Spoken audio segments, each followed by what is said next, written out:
Well, welcome very much to the third meeting on the Weatogue Village District Study. Angus Jennings is here with John Ford and Russ Preston, and the other two meetings have focused on, initially we talked about vision, the second meeting we talked about design, this meeting we'll talk a lot about the regulations, and put you to work answering some questions and offering some opinions about what ought to happen in this area in the near future. So, why don't you go ahead and start. Great. Thanks very much. I'm Angus Jennings. I'm the project manager leading the work on the regulation and design standards, but drawing heavily on the design work that's been done by my colleagues John and Russ. So I'd start with just a show of hands of how many of you were at one or both of the prior work sessions. Okay, so 2/3. So we've got some people who are new to the process, or perhaps you saw it on the local cable. But in any case, what we're going to do is I'm going to turn the floor over to Russ, who's going to give just a brief overview of kind of how we got to where we are from a design standpoint. Then he's going to send it back to me to talk about where we are with the draft regulation, how that reflects the design, and then as Hiram said, we have interactive. We've got a questionnaire, some key questions that we're looking for some public input on what direction we should be going in the zoning. So I'll speak more about that in a couple of minutes. Great, thanks Angus. Evening everyone, thanks for coming out on a nice summer August evening. Since we've got 50% so that didn't make the last couple of meetings, I just threw a few more slides in from what we did last time to kind of catch everyone up. It might be good for all of us to kind of review anyways. But just, our study area is essentially this slide a little bit further up, the sort of Weatogue Center as we've been calling it. And what's interesting, just to remind folks, it's really about a 5-minute, 10-minute walk. So we've sort of stretched that typical neighborhood sort of from the sort of main intersection here where the bike path passes the street, all the way up to sort of around where the inn is. So that's kind of our rough area that we've been looking at, and we'll show you some of the regulating plans we've been working on a little later. But what we've, through listening the last couple of meetings and the many trips we've made to Simsbury so far, this area has a few key connections that have sort of been talked about that we've been sort of cognizant of and wanting to test what happens in this area if a more walkable type of environment is going to develop. And then there's also some other sort of secondary connections that could be further explored if desired. And this is all sort of coming back to the idea that through the planning work that you've done over the years, this has been identified as a walkable center, as sort of a mixed-use village. Something that sort of complements the town center where we are now and encourages a more human-oriented environment. So, we've studied this a lot, and really it comes down to how does this character of this place evolve so that it stays true to what you have identified in this process as sort of heritage, sort of characteristic elements of this place. And then what's the sort of traces on the land, the sort of framework that we can sort of build from and take as cues for future development.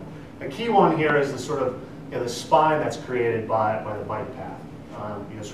This is a spot where it sort of goes from the backyard into the front yard, and it's sort of an advantage we could take where that occurs south of the plan. But we also looked at a number of other connections, sort of how do these commercial uses all relate to each other. A lot of discussion about walkability along Route 10, and then how to actually really take advantage of it and open up access to the river in a much more inviting and friendly way. It's a great amenity that this location has a unique position to take advantage of. This river park as we've been sort of conceiving it. And then also what do we do with the other sort of open spaces and landscaped areas around this village to help give it more character. So right now we've sort of, as part of the framework, sort of these open space, these sort of spines you see running through the site, but also identified some other potential public spaces or civic spaces that could be conceived of as this center continues to evolve. And then you kind of can see how these all overlap together. And this is kind of comes out of all of the notes and feedback that we've received through you all during the table exercises and discussions. So just to kind of review where our illustrative master plan or drawings have come is really looking at two parts: the sort of the sort of main crossing here, this main intersection, and jumping off of what the Route 10 study did was really looking at conceiving this as a public space, as a civic space of some sorts, as a park or a square, very, very traditional New England sort of town green in aspects. And then perhaps some mixed use or a bit of retail around the edges to give it a sort of a place and make a destination there. So we wanted to sort of build from that and test a few other ideas. For example, there are some little tweaks to this plan that could really improve it. This is a very fast-moving right-hand turn lane, which we think that should be more pedestrian friendly, and that's not necessarily needed. As well as how do we connect back to the future potentially secondary road that might be called for in the Route 10 in the future, and then really how do we make this crossing much more friendly and comfortable for the everyday walker or bicyclist. So we did a lot of sketches during the past couple meetings, and then looked at this connection as sort of a potential a way to rationalize this plan in a way that creates a town green. And this really functions like a roundabout in a way. And through a lot of discussion since our last meeting, we sort of think this might not be able to handle the traffic volume, but we wanted to at least explore this as a possibility, rotary of sorts. But then the second one is really, how can we sort of let the traffic flow freely, so that isn't impeded, but also create that place as well. So we kind of slid the green off to the side, and this is a little slightly different from the Route 10 study, where this is more of a Main Street type profile as opposed to a highway profile. So you really come in on a road, enter this sort of pedestrian-oriented area, and then Route 10 transforms back into an automobile-oriented street. And you can see here some small commercial sort of node, possibly a small civic building or market building, and then sort of saving the elms and the historic buildings, the existing buildings that are there. I think those are elms. Are those elms? Sycamores. Sycamores. Sorry, I do not have a green thumbs. So then we stepped sort of back a little bit further and said, well, let's look at the sort of red triangle over there, the sort of main commercial district of the existing zoning, and see how can that evolve under these walkable principles of sort of a mixed-use village district.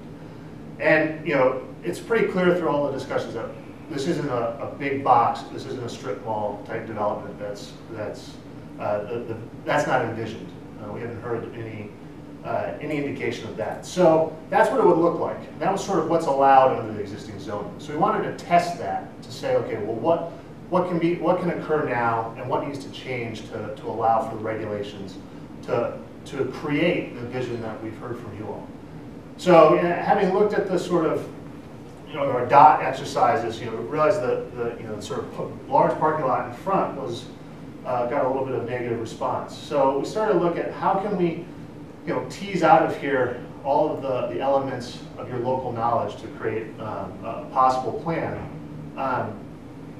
which could look something like this. And this is sort of what I call the sort of Main Street plan or village street plan, which is really coming up Route 10. You have a sort of entry green with maybe a few mixed-use buildings, some small retail.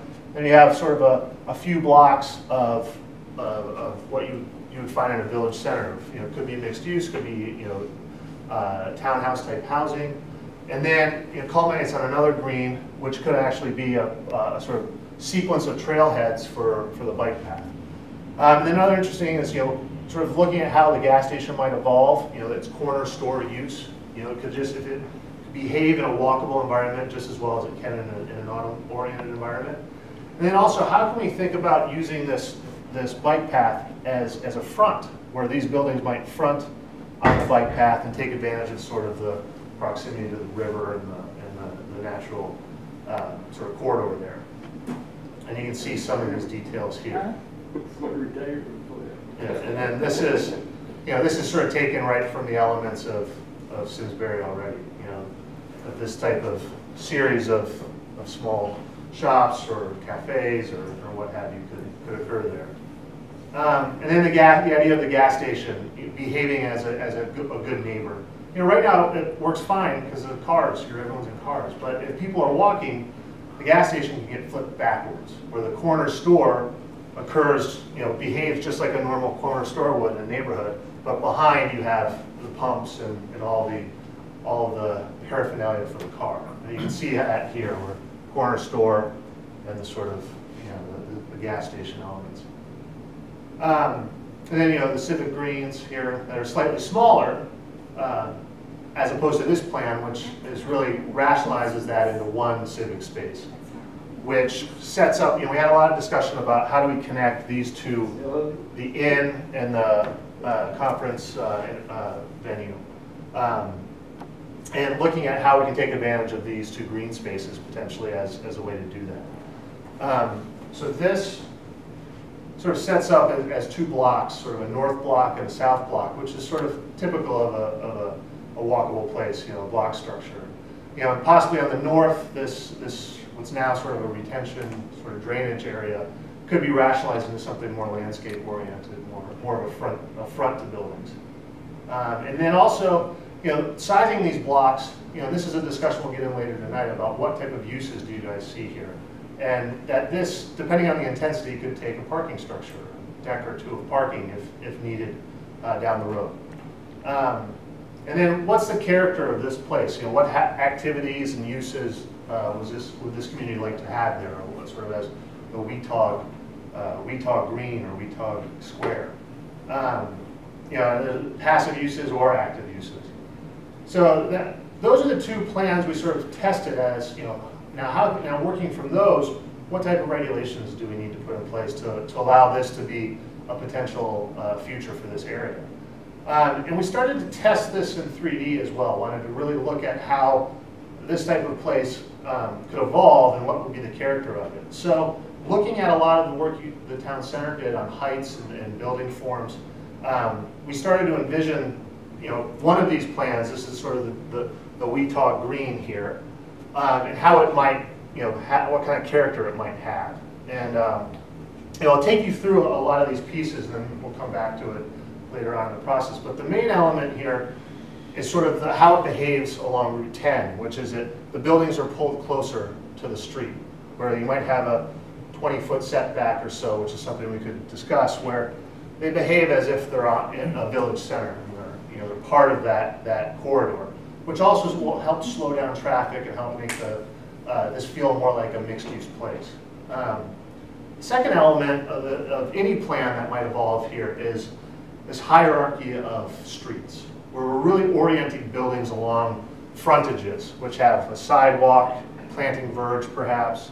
They might have a variety of different tree types or landscaping, but really that they all sort of respect that element of the plan, that there's streets, and they might be smaller streets, one-way streets, and that there's street parking, that there's parallel parking, so that can actually help provide utility for these streets too, which is the on-street parking that so many villages have. And then sort of the main anchor of this is a hierarchy of civic spaces, where this main green might be the most sort of formal, the most well manicured or highly detailed, but there might be a secondary space, which could be community gardens or some sort of play element. And then there's a sort of a third level, which is inside the block, which is where kids play wiffle ball, and that's the sort of very informal. So looking, any plan that might occur here, we'd like to see this sort of hierarchy evolve.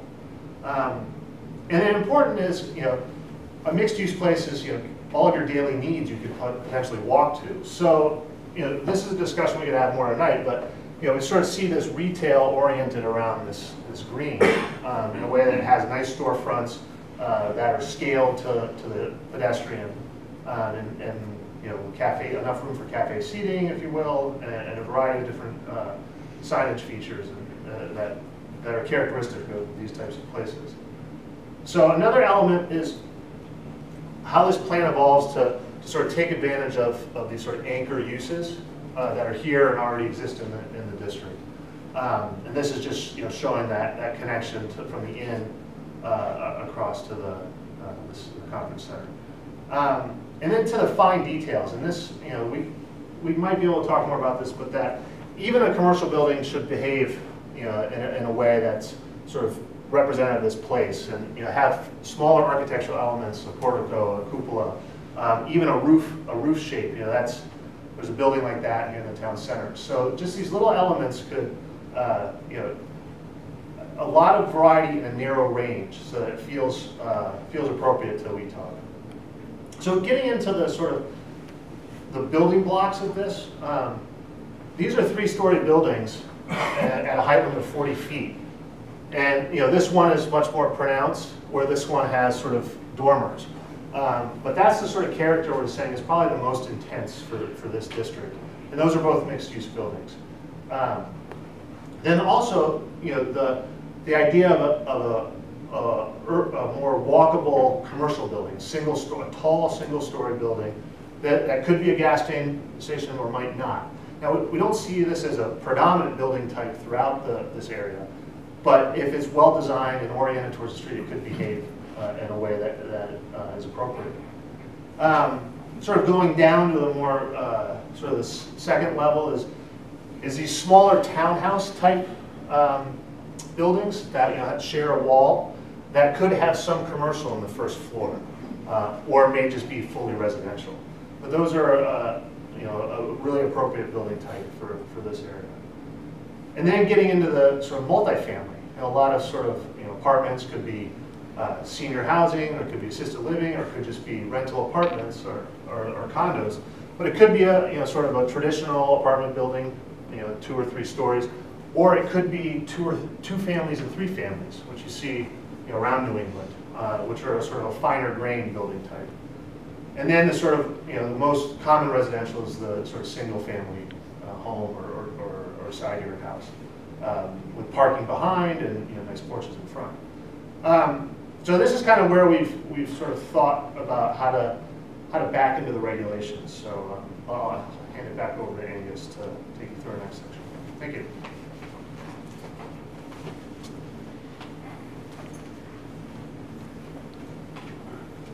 Thanks very much. Great. Thanks, Russ. It is a pleasure to work with such a talented design team.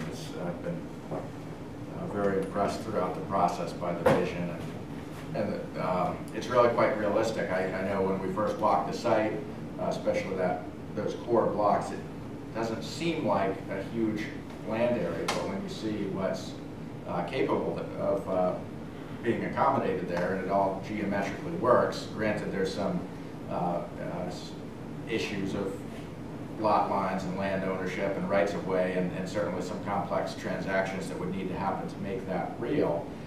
It does actually fit, and from a programmatic standpoint, it's feasible. So I think it's certainly opened, it's set out I think an exciting vision, and gets the imagination going. So what I'd like to do tonight is talk about the draft regulation, talk about what is intended in the regulation, and basically the draft includes both guiding principles, which are non-binding vision statements, aspirational statements, and then standards for compliance, which is really what the zoning commission would be looking at as, X feet and height and build 2 lines and so forth. As I was getting deeper into the drafting, I realized we got a lot of good input at the first couple of public workshops, but we were lacking some information on some key questions of zoning. So as we get into the interactive portion of tonight's meeting, we'll get into a more detailed discussion about allowed uses, about building forms, street standards, and so-called heritage buildings, which are buildings that are identified as being contributing in a particular way to the architectural or historic character of Weatogue Village, and therefore warrant a special level of attention in terms of performance standards for renovation or redevelopment. And to the extent possible, what we've done is, you know, the town went through an extraordinary process on the town center code. And so in the interest of not duplicating that work, the reference to building forms and street standards is set up in the draft regulation to cross-reference to existing building forms and street standards that are already part of adopted regulation in Simsbury. So the status of the draft, basically it's two documents. It's an amendment to the zoning regulation, which would be a new chapter or new section within the zoning.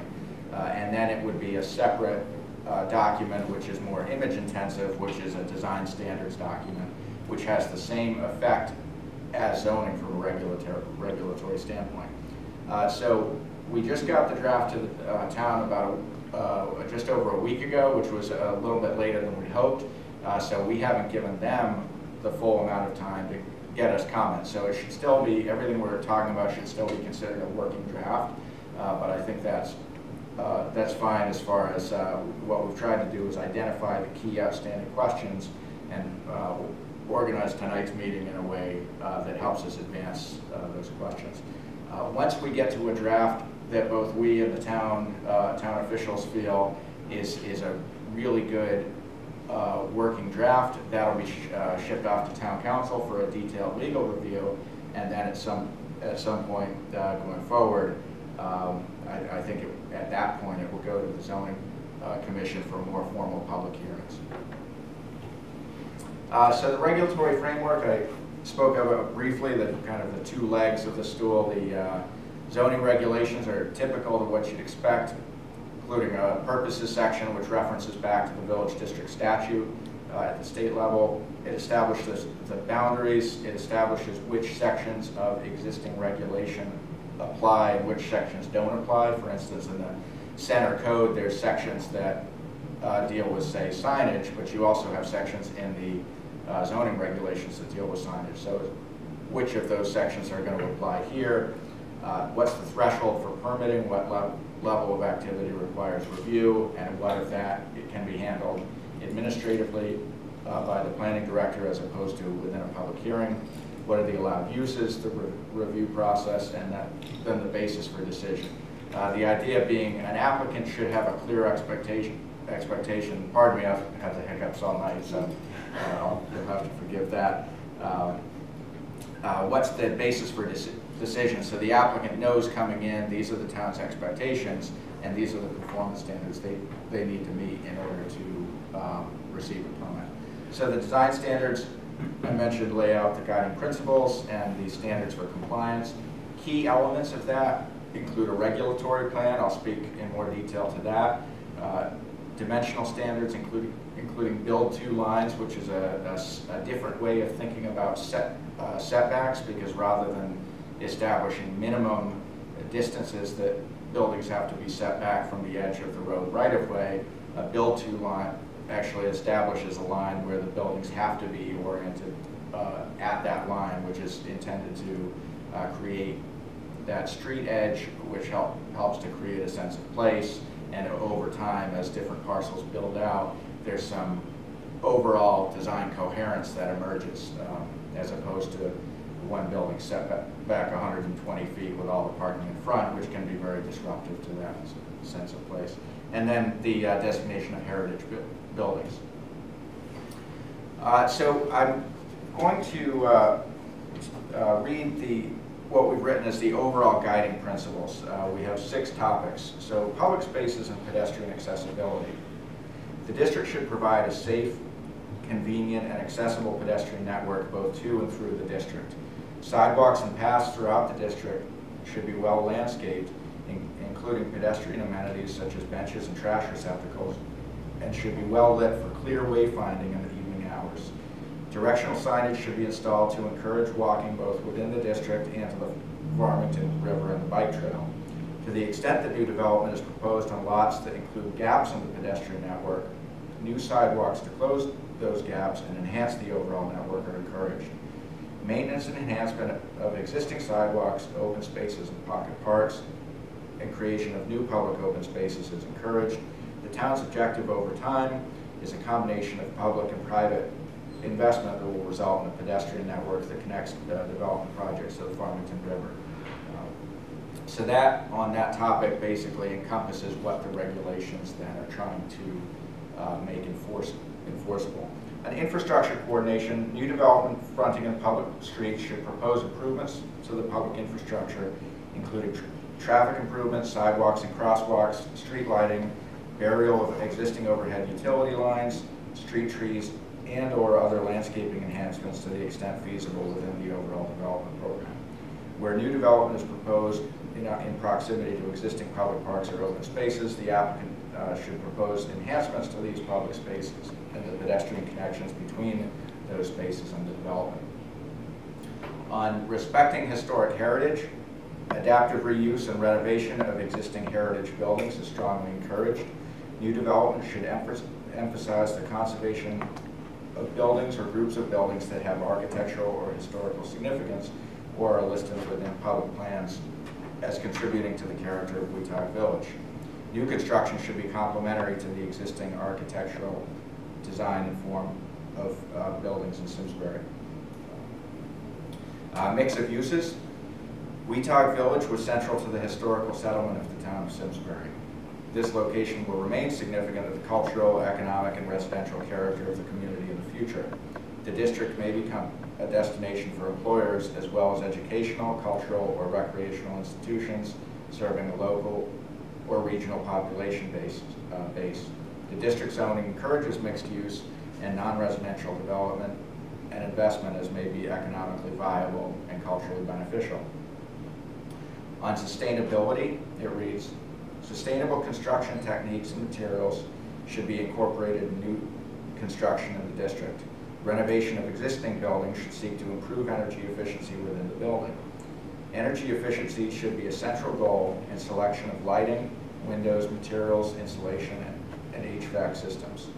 Stormwater management and landscaping should incorporate low-impact development strategies, including the existing standards in effect in the town of Simsbury, and best management practices, especially in proximity to the Farmington River and identified natural resources.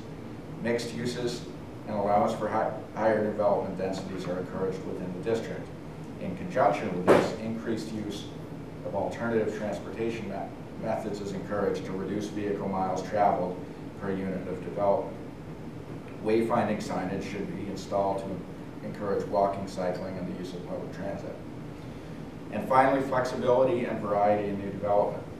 These design standards cannot account for every proposal that will come before the Zoning Commission, and therefore strive to allow for creativity and variety, provided the end result is of high quality and an asset to the community. Variety and coherence are not mutually exclusive. Replicating one or two particular styles throughout Simsbury will create an uninteresting streetscape, so creativity with design integrity is encouraged. So those 6 kind of overarching principles are intended to inform what then is part of the regulation. Now, I'm sure people noticed that was full of should statements. And as you know, within the permitting process, that doesn't amount to much. That's by intent because those are the guiding principles. It's within the standards for compliance that you get more into the shall, which is more prescriptive. So some of this follows nicely on what Russ presented, basically conceptually on open space. The goal was to locate the existing potential and desired open space locations as an initial step, and then reflect those in the regulations. Similar on access, evaluating where there were existing connections, where there were not existing connections, but areas that want to be connected from a use standpoint. And that ties into the overall transportation network with a focus on both existing and potential vehicular and non-vehicular connections.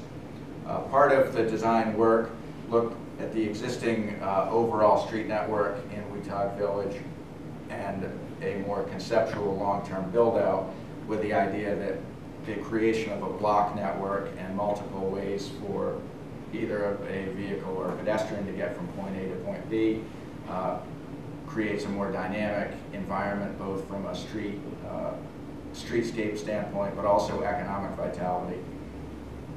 And then tying it all together, taking into account both existing and future destination locations. Now this all is intended to be reflected in what's referred to as the regulating plan. What I have up here is the draft that we have in the current draft. Is not where it's going to end up.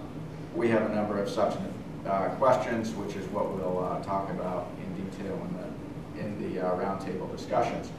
But this is basically the direction it's going, and then the key part of the regulating plan is both identifying the future open spaces, but also regulating what's allowed on both building type and use, not based strictly on district and where it's located, but based on street frontage, so that the allowance for what can happen in a particular building can be different depending on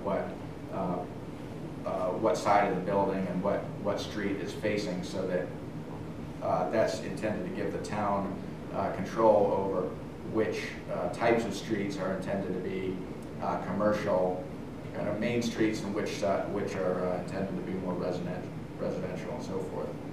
And then part of the regulation is the identification of heritage buildings. We had an early draft of this at the last meeting. We've continued our work on that. And part of the discussion will be, have we got that right? Have we got the right buildings? Are there buildings we missed? Have we identified buildings that, in fact, the community doesn't feel should be considered heritage buildings? So we'd like your input on that. And then within the design standards, basically to supplement the text, there's excerpts of different features of the conceptual plan, because we recognize what you've seen and what Russ has presented. It's it's highly unlikely that an applicant, especially given multiple land ownership and so forth, that's not precisely what's going to go forward in a permitting context. It's up to the landowner to strive for those principles. They may incorporate some or all of that, but they don't need to. It's going to be up to the zoning commission as to whether they are achieving the design objectives. So the idea is to focus not just on the overall concept, but to extract from that key principles and to ensure that those are clearly articulated in the language of the regulation. So from a drafting standpoint, the regulatory context in Simsbury, there are a lot of regulations for someone who wants to do development. There's the zoning regulations, the community design guidelines, and the Simsbury Center Code, some of which is incorporated by cross-reference here. So you're dealing with over 350 pages of existing text. So my goal from the start, and this has been, I think, consistent with the town's objective, is to bring something new to the table in terms of the physical planning, the regulating plan, and the vision for the area. But in terms of the drafting, I don't want to put a lot of words in there that are duplicative of what's already in place and enforceable. The community design guidelines apply town-wide, and the Simsbury Center Code has a lot of very specific performance standards. So the idea is to get language in there that's specific to this location, that does not duplicate what's already required in regulations, and worse yet, the last thing we want to do is anything that becomes internally inconsistent. So that's part of what's kind of the detail work that we're in the thick of on trying to get that language right. So what remains to be done? We've had great feedback so far regarding the the initial workshop, talking about how the area functions, what are the destination points, how do people engage with the Weatogue Village on a day-to-day basis. The second workshop, we had the design work on the table. We got a lot of really good feedback on that, what people liked, what they favored or didn't. But the discussions didn't go as far into some of the key zoning ingredients. So that's the goal of the balance of tonight's meeting. What we'll be talking about at the roundtable discussions is allowable building types and uses. I'll be talking about the land uses, and Russ will be talking about building types and forms. Recommended roadway cross sections for the conceptual future road network. What's the type of character that people envision for different portions of that? John is going to be leading that discussion. Lot and building design will be part of Russ's table, and heritage buildings is also part of Russ's table, although each of the three of us have all of the materials, so we'll all be able to support with that. And John, if I could ask you to just hand out these surveys. I just have a couple more slides, but what we've put together is a questionnaire with some very specific questions that are basically outstanding questions that, as we were drafting the regulation, we just didn't have enough input to feel like we knew what the community wanted in those areas. So hopefully you'll find that that is in a format that is that makes sense to you. And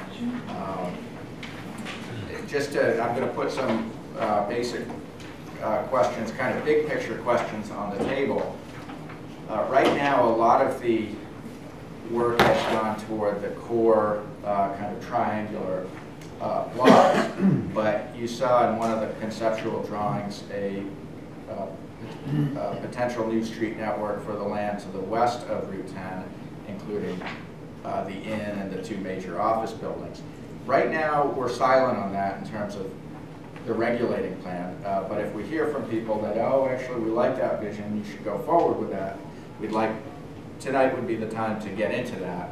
Another option is simply to put, there's an option in the existing Simsbury zoning in one section, a section for an applicant to actually come forward with a proposed zoning change and then go forward with permitting. So we may look at something more on that model where that kind of leaves that section to the future if or when one or more landowners decide they'd like to go in that direction. That would be a different route they could take to actually petition for a zoning amendment. The southern industrial parcels, we've talked about this at a couple of meetings, and I'll have at my table the zoning map. But south of the core area off Canal Street, there's three parcels that are currently industrially zoned. We haven't heard that that's a big problem of what the current uses are, but from a public policy standpoint, you look at that land, and in the future, if that were to change ownership and a new owner came in and was able to take advantage of that industrial zoning, they could potentially come in with something that's not compatible with a residential neighborhood. So I'd like to push that question of, should the town be looking at changing the zoning, changing the allowed uses for those parcels to something more residential, mixed use? If residential, what kind of parameters should we be thinking about in terms of type of housing or intensity? This is another one. The Route 10 plan calls for the relocation of the fountain to a green. We've heard, I think, different opinions in the workshops, so it would be good to get people's opinion on, is that a good idea? Should that be part of the plan, or should it be left where it is? And then on the heritage buildings, we want to know, have we gotten those right? Have we missed some? Have we included some that we shouldn't have? And also, for those that are listed, what makes it a heritage building?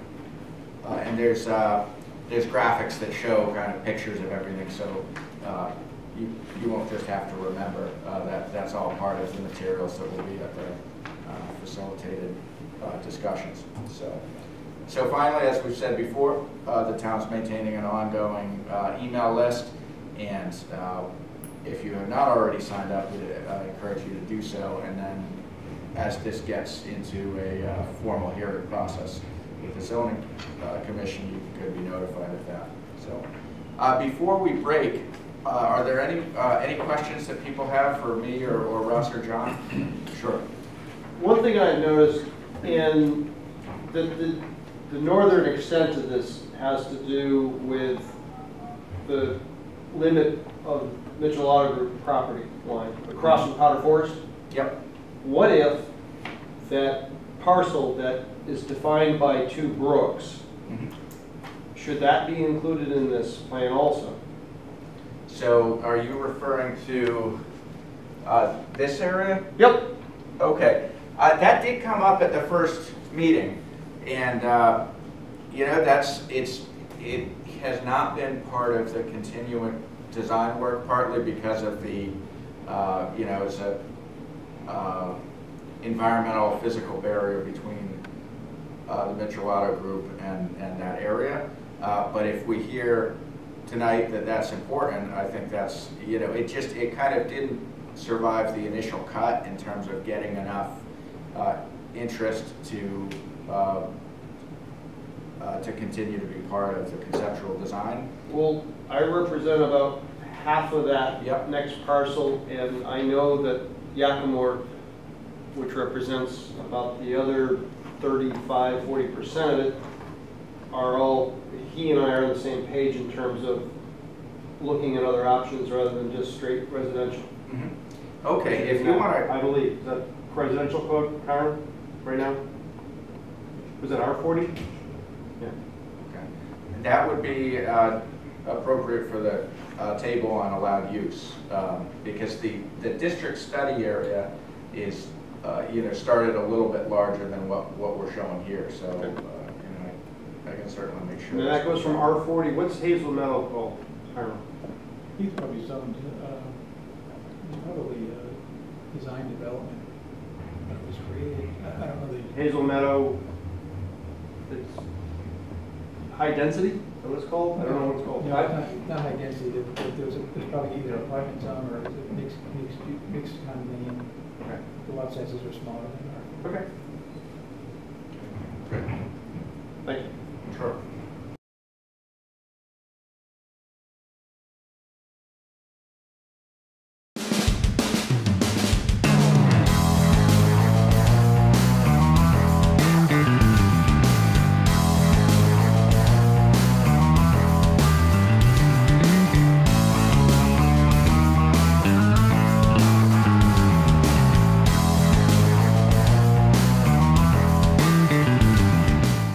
Funding for Simsbury Community Television is provided in part by contributions from viewers like you.